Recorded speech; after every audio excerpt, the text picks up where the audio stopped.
अभिवादन स्वीकार कीजिए ब्रजेश मिश्रा का। आप देख रहे हैं द डिबेट और आज हम बात करेंगे कोरोना वायरस की बढ़ती हुई घातक महामारी की। कोरोना वायरस से ग्रसित गंभीर मरीज जो बेड की तलाश में अस्पतालों की तरफ भटक रहे हैं, उन्हें लाशें दिखाई जा रही हैं, उनके लिए बेड उपलब्ध नहीं है। उत्तर प्रदेश में ऑक्सीजन का अभूतपूर्व संकट विद्यमान है, लेकिन सरकार और प्रशासन ने निजी अस्पतालों को डरा धमकाकर उन्हें खामोश रहने पर मजबूर कर दिया है। पेशेंट्स की मृत्यु हो रही है और जीवन रक्षक दवाओं का उत्तर प्रदेश में भयानक अभाव है। इन अभावों के बीच जब उत्तर प्रदेश में कोरोना के संक्रमित मरीजों का टेस्ट नहीं हो रहा हो, टेस्ट को बाधित और सीमित कर दिया गया हो और उसमें भी RT-PCR टेस्ट और कम कर दिए गए हों, तो उत्तर प्रदेश में डेटा मैनेजमेंट ज़्यादा ध्यान है बशर्ते कोविड मैनेजमेंट का। उत्तर प्रदेश में हालात दिनों दिन बहनों भाइयों बहुत ही विकराल होते जा रहे हैं। हालात ऐसे हैं कि लोग अपनों को खो रहे हैं। तमाम लोगों की जिंदगियां कोविड के काल में बदल गई हैं। लोगों का संसार बदल गया है। किसी ने अपना पिता खोया, किसी ने एक दिन में अपना पूरा परिवार खो दिया, किसी ने पत्नी और बेटा खो दिया, किसी ने पति और पत्नी खो दिए, वो बेटे और बच्चे अनाथ हो गए। लोगों का जीवन इतनी तेजी से बदल रहा है कि कब किसके साथ क्या घटनाक्रम हो जाए, एक डर लोगों के मन में बैठ गया है। मैंने अपने जीवन काल में इस प्रकार का भय जनता के बीच नहीं देखा। यह भय की स्थिति क्यों उत्पन्न हुई? सरकारों की नाकामयाबी से। सरकारें और उनका स्वास्थ्य प्रशासन पूरी तरह से उत्तर प्रदेश में चरमरा गया है, ध्वस्त हो गया है। उत्तर प्रदेश में स्वास्थ्य व्यवस्था लगभग ढह चुकी है। अफसोस की बात यह है कि जिन्हें बचाया जा सकता है वो मर रहे हैं। इनमें से तमाम लोगों को जो मारे गए हैं हम बचा सकते थे, ऑक्सीजन देकर, इलाज देकर और बेहतर दवाएं देकर। लेकिन अफसोस की बात यह है कि हम अपने ही लोगों को बचाने में नाकाम रहे हैं। लोग कोरोना से कम ऑक्सीजन की कमी, दवाओं का अभाव, अस्पताल में जगह न होने की वजह से ज़्यादा मरे। मरीजों को देखने वाला कोई नहीं है। क्यों? क्योंकि डॉक्टर, हेल्थ वर्कर्स और पैरामेडिकल स्टाफ की लगातार शॉर्टेज होती जा रही है। वो या तो संक्रमित हो रहे हैं या खुद भी इसके शिकार हो रहे हैं। और अफसोस की बात यह है कि 25 दिन बीतने के बाद भी उत्तर प्रदेश की सरकार के पास कोविड से निपटने का कोई ठोस प्लान नहीं है। यह सबसे बड़ा दुखद विषय है। मैं इस पूरे सप्ताह मैंने आपको उत्तर प्रदेश सरकार द्वारा कोरोना नियंत्रण के लिए गठित की गई टीम 11 की पोल पट्टी खोली। 400 दिन तक यह टीम 11 उत्तर प्रदेश में कोविड नियंत्रण को लेकर प्रतिदिन बैठक करती रही और जब इम्तिहान की बारी आई, यह टीम 11 वर्टिकली फेल्ड, बुरी तरह से नाकाम साबित हुई। इस टीम की विफलता ने उत्तर प्रदेश में हजारों लोगों को मौत के कुएं में ढकेल दिया। टीम 11 जिम्मेदार है उत्तर प्रदेश में स्वास्थ्य व्यवस्था के ढहने की। टीम 11 रिस्पॉन्सिबल है उत्तर प्रदेश में किस प्रकार की तबाही आई है उसके लिए। टीम 11 जिम्मेदार है कि उसने कोई तैयारी वक्त रहते नहीं की। टीम 11 इस बात की जिम्मेदार है कि जब दूसरी लहर आई तो उसके पास न तो ऑक्सीजन थे, ना ICU बेड हैं, ना दवाएं हैं पर्याप्त मात्रा में और ना टेस्टिंग हो रही है। नतीजा आपके समक्ष विद्यमान है। टीम 11 की नाकामी पर जब जनता की नाराजगी फूटी, जनता नाराज हुई, विधायक, सांसद, मंत्रियों ने पत्र लिखने शुरू किए, सार्वजनिक पब्लिक स्टेटमेंट देना शुरू किया, तो आज सुबह उत्तर प्रदेश सरकार ने अपनी टीम 11 को भंग कर दिया। जिस टीम 11 के साथ 400 दिनों से बैठकें चल रही थी तैयारियों की, आज उसको भंग कर दिया गया। यानी सरकार ने स्वीकार लिया कि उनकी वो टीम नाकाबिल और नाकाम रही और उत्तर प्रदेश को तबाही के रास्ते में ढकेलने वाली थी। अब इसका सब्स्टिट्यूट तलाशा गया और फिर वही गलती दोहराई जा रही है। अब टीम 11 को छोटा करके टीम 9 का गठन कर दिया गया है। इस टीम 9 में 2 मिनिस्टर, 5 IAS और 2 IPS अफसर रखे गए हैं। आज भी इस कमेटी के भीतर कोई भी विशेषज्ञ, कोई भी महामारी एक्सपर्ट, कोई भी स्पेशलिस्ट, मेडिकल साइंस के जानकार या फिर वो लोग जो काबिल डॉक्टरों की टीम है, उनको फिर से सम्मिलित नहीं किया गया और फिर एक टीम 9 बना दी गई। हद तो इस बात की है कि जिस मंत्री के पास उसके विभाग का दायित्व ही नहीं है, उसको वो विभाग उसका काम देखने के लिए दिया गया है। मिसाल के तौर पर हेल्थ डिपार्टमेंट के अंदर में पीएचसी और सीएचसी आती है, लेकिन वो किसकी कमेटी की अध्यक्षता में जाएगी? मेडिकल एजुकेशन मिनिस्टर के। विभाग किसी और मंत्री का और वो खुद भी एक कमेटी का अध्यक्ष है, लेकिन उसका काम कौन देखेगा? Medical education minister. यही समन्वय का अभाव है, यही समझ का अभाव है, यही नादानियां हैं, यही अनुभवहीनता है और यही प्रशासनिक विफलता है। मैं पिछले 14 महीने से जिनका जिक्र करता आ रहा हूं, एक एक करके वो समक्ष आपके विद्यमान हो रही है।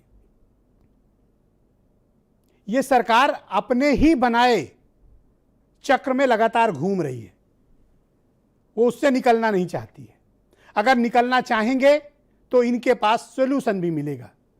सॉल्यूशन कब मिलता है? जब आप स्वीकार करें। स्वीकार करके भी वही गलती करेंगे, नतीजा आपके समक्ष सकारात्मक तो मुश्किल ही आएगा। जब टीम 11 कुछ नहीं कर पाई तो टीम 9 क्या कर पाएगी, जिसमें कि घूम फिर कर वही सब लोग हैं। मैं फिर कहता हूं, कोरोना को कंट्रोल आईएएस अधिकारी, मंत्री या नेता नहीं कर सकते। कोरोना को कौन कंट्रोल कर सकता है? विज्ञान कर सकता है, महामारी के विशेषज्ञ कर सकते हैं, एक्सपर्ट्स कर सकते हैं, काबिल डॉक्टरों की टीम कर सकती है। तो फिर आप में से कुछ लोग पूछेंगे कि आईएएस और मिनिस्टर क्या करें? तो हां, उनका भी रोल है। आप सिर्फ संसाधन मुहैया कराइए, रिसोर्सेज मुहैया कराइए, सामान खरीद कर अस्पतालों तक पहुंचाइए, ऑक्सीजन पहुंचाइए अस्पतालों तक, दवाएं खरीद कर पहुंचा दीजिए अस्पताल तक, अस्पतालों में बेड के इंतजाम कर दीजिए। हमारे उत्तर प्रदेश के बेहतरीन डॉक्टर्स, पैरामेडिकल स्टाफ और हेल्थ वर्कर यकीन मानिए कि दुनिया में सर्वश्रेष्ठ कार्य करने वाले लोग हैं, लेकिन इनको फ्री हैंड काम नहीं दिया जाता। और ये घटनाएं इस प्रकार की उदाहरण है जो टीम 11 और अब जिसका नाम बदलकर टीम 9 किया गया है। तो जो काम इतनी हाई एम्पावर्ड कमेटी नहीं कर पाई, वो ये टीम 9 कहां से कर पाएगी, जिसमें इतने खुद के आंतरिक मतभेद हैं कि एक मिनिस्टर का विभाग अलग है, उसका काम कोई और मिनिस्टर देखेगा। तो क्या ये कॉन्फ्लिक्ट नहीं होगा? वो अपने मिनिस्टर की बात अधिकारी मानेगा या दूसरे मिनिस्टर की बात मानेगा? ये क्यों आप ऐसा करते हैं? यही समझदारी का अभाव है। इसीलिए कहा जाता है कि अनुभव बहुत महत्वपूर्ण चीज है और अनुभव का इस्तेमाल बड़ी सार्थकता के साथ होना चाहिए। आज क्या कारण है कि उत्तर प्रदेश में ऑक्सीजन का इस कदर अभाव 25 दिन से बना हुआ है? क्या इस बात का जवाब उत्तर प्रदेश की सरकार के पास है कि लोग एक एक सांस के लिए तड़प कर मरने को मजबूर हैं? क्यों? आज भी आप वेंटिलेटर्स, बेड्स का अरेंजमेंट नहीं कर पा रहे हैं। सामान्य L2 एडवांस स्टेज की बेड्स नहीं है आपके पास, L3 हॉस्पिटल नहीं है। आप किस बात की तैयारी करते रहे? रेमडेसिविर इंजेक्शन पाना अमृत पाने के समान है। 50-50 हजार, 1-1 लाख रुपए में ब्लैक हो रहा है। टेस्टिंग हो नहीं रही है, अस्पतालों में इलाज हो नहीं रहा है, लोग मरने को मजबूर हैं, घरों में तड़प तड़प कर मर रहे हैं। और उस पर से भी आपने एक ड्रैकोनियन ऑर्डर दे रखा है कि ऑक्सीजन प्राइवेट इंडिविजुअल को नहीं मिलेगी। मिलेगी भी तो आपको कोविड का कार्ड, आधार कार्ड और जाओ ऑक्सीजन प्लांट के बाहर लाइन में लग जाओ 18 घंटे। जिनके घरों के लोग ऑक्सीजन के लिए तड़प रहे हैं, उनके घर के लोग 18-18 घंटे, 24-24 घंटे ऑक्सीजन के लिए प्लांट के बाहर खड़े हैं, आपके ड्रैकोनियन आदेश के चलते, आपकी अनुभवहीनता के चलते। क्या हम कोविड मैनेजमेंट में इतने फेल हो गए हैं कि हम अपने लोगों को ऑक्सीजन तक 25 दिन में नहीं उपलब्ध करा पा रहे हैं? अब तक यह आदेश वापस तक नहीं लिया गया। क्या कसूर है निर्दोष नागरिकों का? वो आपसे सिर्फ इलाज मांग रहे हैं, कोई इमदाद नहीं मांग रहे हैं। हमारे भाई, हमारी बहनें, हमारे घर के लोग, हमारे पड़ोसी, हमारे दोस्त, हमारे रिश्तेदार तिल तिल कर मरने को मजबूर हैं। तड़प तड़प कर लोग मर रहे हैं। शमशान घाट पर धधकती चिताएं बताती हैं कि यह त्रासदी कितनी भीषण और कितनी भयानक है। उत्तर प्रदेश के अधिकांश शमशान घाट मणिकर्णिका बन गए हैं कि जहां चिता बुझ ही नहीं रही है। आप कहीं भी चले जाएं। और मुझे हैरानी इस बात की है कि अब यह वायरस गांव तक पहुंच चुका है, ग्रामीण इलाके तक पहुंच चुका है, पूर्वा और मजरा तक पहुंच चुका है। वहां भी लाशें उठ रही हैं, वहां भी कब्रें खुद रही हैं, वहां तो टेस्टिंग भी नहीं होती है किसी की, वहां तो इलाज ना, मामूली मर्ज का इलाज नहीं है तो कोरोना का इलाज वहां कौन पूछने वाला है। गांव में लोग मर रहे हैं, बेतहाशा मर रहे हैं, और कोई रिकॉर्ड कहीं दर्ज नहीं हो रहा है कि कौन मर रहा है, कौन जी रहा है, किसको क्या ट्रीटमेंट मिल रहे हैं। गांव के हालात बहनों भाइयों बहुत खराब होते जा रहे हैं। आप डाटा मैनेज करके, आंकड़ों को दुरुस्त करके शहरों में या फिर दूसरी जगहों पर अपनी छवि चमका रहे हों, लेकिन हमारे प्रदेश के ग्रामीण इलाके में लोग मर रहे हैं। हमारे शिक्षक मर रहे हैं क्योंकि आपने उनकी पंचायत चुनाव में ड्यूटी लगा रखी है, वो कोरोना से संक्रमित होकर मर रहे हैं और उनको मुआवजा भी नहीं मिलेगा, क्योंकि जो शासनादेश है वो ये कहता है या तो मतदान के दिन हत्या हुई हो, मरे हो, और या तो फिर मतगणना के दिन, और अगर उस दिन कोई पॉजिटिव हुआ है और उसके बाद उसकी मृत्यु हुई है तो मुआवजा भी नहीं मिलेगा। शासनादेश है, मैं दिखा सकता हूं। इतनी निष्ठुरता, इतनी अमानवीयता, और उस पर से भी हम 2 मई को काउंटिंग करने जा रहे हैं। पंचायत चुनाव की काउंटिंग मैनुअल होती है और एक एक टेबल पे 50-50 लोग पीले होते हैं। कल्पना करिए क्या हालत होगी 2 मई के बाद के उत्तर प्रदेश की। कल्पना करिए हमें कितनी हजार आईसीयू बेड्स चाहिए होंगी। क्या उसकी तैयारी है? पंचायत चुनाव के नाम पर जो मौत का खेल खेला जा रहा है, ये आप पर भले न भारी पड़े, लेकिन हमारे प्रदेश के लोगों पर भारी पड़ रहा है। बहुत तकलीफ में है लोग, एक एक सांसों का संघर्ष चल रहा है। किसी को बेड दिला देना दुनिया का सबसे ताकतवर काम हो गया है। इलाज नहीं मिल रहा है लोगों को, आईसीयू बेड्स नहीं है, और आप 400 दिनों से बस ये तमाशा करते रहे। इससे बड़ा क्रूर मजाक और क्या हो सकता है कि जब आपके घर में आग लगी तब आप कुआं खोद रहे हैं पानी निकालकर आग बुझाने के लिए। समय रहते तैयारियां की गई होती तो आज ये हालत नहीं होती। और अफसोस की बात है, राजनीतिक दलों में अधिकांश शिकार कोविड के भारतीय जनता पार्टी के विधायक, कार्यकर्ता, पदाधिकारी हो रहे हैं। गुहार लगा रहे हैं, रो रहे हैं, तरह तरह के फेसबुक और ट्विटर पर टिप्पणियां लिख रहे हैं। एक एक इंजेक्शन के लिए बीजेपी का कार्यकर्ता गिड़गिड़ा रहा है, और देवतुल्य कार्यकर्ता बताने वाले नेता और मंत्री आज उन कार्यकर्ताओं को खंदक में झोंक कर भाग आए हैं। अपने घरों में छिपे हुए हैं विधायक, मंत्री और सांसद। जिन कार्यकर्ताओं को देवतुल्य बताकर वोट लेते थे ये लोग, आज उन कार्यकर्ताओं को एक इंजेक्शन नहीं दे रहे हैं। ये जनता के साथ अन्याय और अत्याचार है। इस अत्याचार पर आवाज उठाई जानी चाहिए। मुझे हैरानी है कि उत्तर प्रदेश की जनता अपने विधायकों से क्यों नहीं पूछती है कि कहां है बेड, कहां है आईसीयू, कहां हो रही है टेस्टिंग, क्यों नहीं इलाज करा रहे हो विधायक जी, सांसद जी। आप अपने क्षेत्र के विधायक, सांसद और मंत्रियों को जवाबदेह बनाइए। उनसे पूछिए कि हमें ट्रीटमेंट क्यों नहीं मिल रहा है, हमारे लोग ये तड़प कर मरने को क्यों मजबूर हैं। अस्पतालों की क्षमता नहीं बढ़ाई गई, उत्तर प्रदेश में शमशान की क्षमता बढ़ाई गई, उत्तर प्रदेश में कब्रिस्तान की क्षमता बढ़ाई गई। इसी कारण आज हमारी ये हालत है कि हम असहाय हैं, बेबस हैं, लाचार हैं। राजधानी लखनऊ हो, प्रयागराज हो, कानपुर हो, वाराणसी हो, गोरखपुर हो, अयोध्या हो, बरेली हो, आगरा का क्षेत्र हो, झांसी हो, आप कहीं के भी हालात उठाकर देख लें, त्राहिमाम त्राहिमाम है। अपनों को खोने का गम वो लोग कभी नहीं समझ सकते हैं जिन्होंने इसको कभी स्वीकारा नहीं, इसको कभी महसूस नहीं किया। सरकार के लिए मरते हुए लोग अब डाटा भी नहीं रह गए हैं। कितनी बड़ी तादाद में मौतें हो रही हैं, आप स्वयं साक्षी हैं इस बात के। किसी भी जनपद के शमशान घाट देख लीजिए, आपको कोरोना की विभीषिका पता चल जाएगी। लेकिन हम अपनी गलतियों से सीखने को तैयार नहीं हैं। अभी जब 2 मई के बाद के हालात खराब होंगे, क्या उसके लिए आप तैयार हैं? नहीं तैयार हैं। बस जितना दे दिया उसका शुक्रिया अदा करिए, शिकायत मत करिए, वरना मुकदमा करेंगे। तो आज सुप्रीम कोर्ट ने कह दिया, अगर किसी पर मुकदमा करोगे तो सीधे कंटेम्प्ट होगा, सुप्रीम कोर्ट बुलाएंगे और वहीं से जेल जाओगे।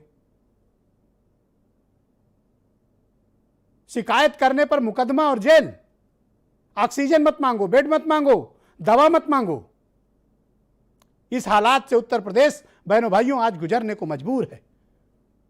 आपको अपने जनप्रतिनिधियों को, अपने सांसदों को, अपने विधायकों को, अपने मंत्रियों को, वो जहां भी छिपे हुए हैं उनको जवाबदेह बनाइए, उनसे पूछिए और उनको बताना चाहिए कि जो आपको राशन पहुंचा रहे थे, सड़कों पर देवतुल्य कह के आपकी सेवा कर रहे थे, आज वो कहां छिपे हुए हैं?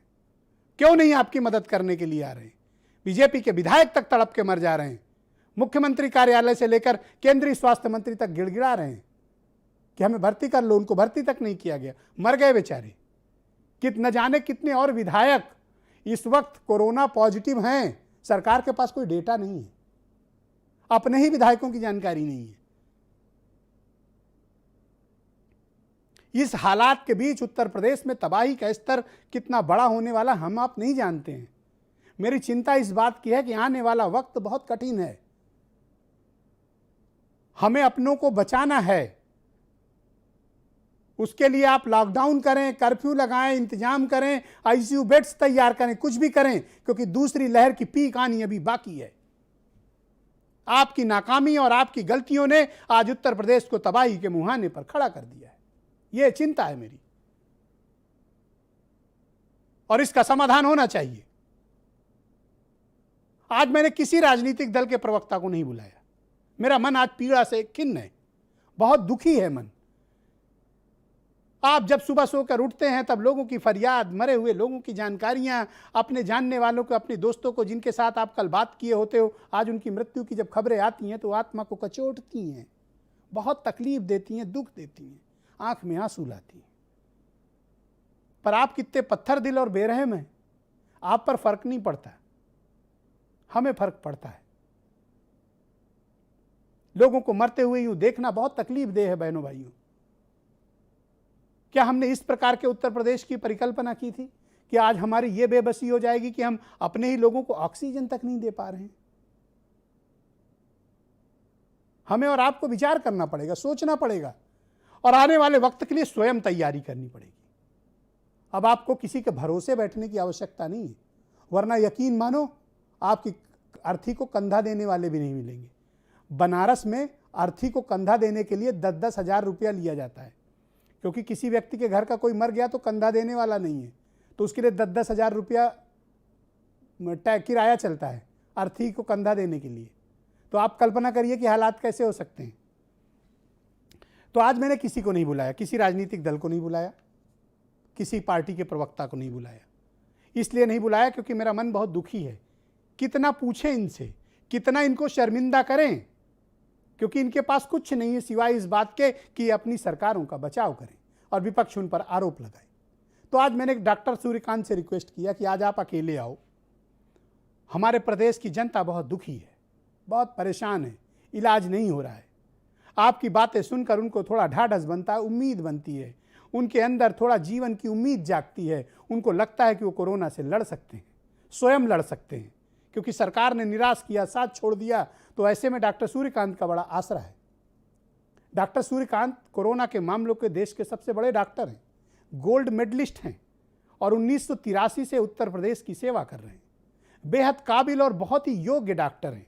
आईएमए के नेशनल वाइस चेयरमैन रहे, इस वक्त हैं, तमाम महत्वपूर्ण पदों पर रह चुके हैं, बड़े बड़े पुरस्कार मिले हैं, और कोरोना के मामले पर इनकी विशेषज्ञता को देश सलाम करता है।